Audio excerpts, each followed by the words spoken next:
So today's principle is about how everything is vibration and we are vibrational beings, and everything is basically sound. But it's vibration, it's waves. Everything is energy. The energy is waves and waves of sound.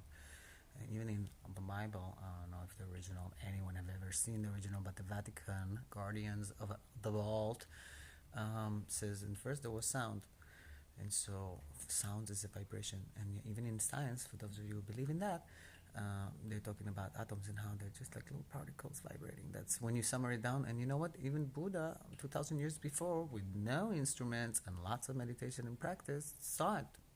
He meditated so much that he saw that he was a being comprised of little particles that are vibrating constantly. And so everything is always in move and everything is always vibrating. And that's why I said it's very important to watch what kind of vibration this thing like you have for what you're thinking, what you're saying, what you're doing. All these things are three different levels of it, but starts with listening to yourself. It's the best. And so, and also start listening to your moods, because your moods are your vibration. You know how somebody, or watch the hippie thing or a spiritual and say, oh my god, this person has such terrible vibrations. And it's not a joke. People can sense it. I was doing a video about sensitives. They can so sense the vibration of a room, of a place, like I said, of a country. They can really go to different levels. You can sense the vibration of someone somewhere else, because if you take the same concept that we're talking about with science, if everything is just vibrating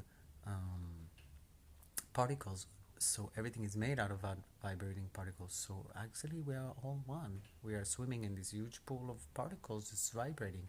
And so if I'm thinking of someone, you know how you said, oh, I just thought of this person and they showed up, or they messaged me. I was like, because you tagged upon them. You have a cord that connects you because you know each other, and sometimes you don't know each other, but you can create a cord, and you tugging it, you're pulling on it, and you're like, hey, I'm here. And then they're like, oh, surprise, I thought about this person. It's not a surprise. We're all in one network connected to each other. So it's very important to watch your vibration and to make sure that you're calm, and to calm your body and to calm your nervous system, because it's the biggest. And we are like transmitters. Everything we put out there, like I said, it returns to us, but it also create a wave of effect, like the butterfly effect. They say a butterfly flaps his wings in one side of the world, and something it created, it caused a chain of reactions that affect someone in another way in the other side of the world. It's the same thing about you, and that's why I said to people who feel frustrated about wars and about politics and about everything, keep the good vibration inside yourself. Even if you feel like it's egoistic, it's not. Keep good, high, beautiful vibrations of love, and it will affect someone else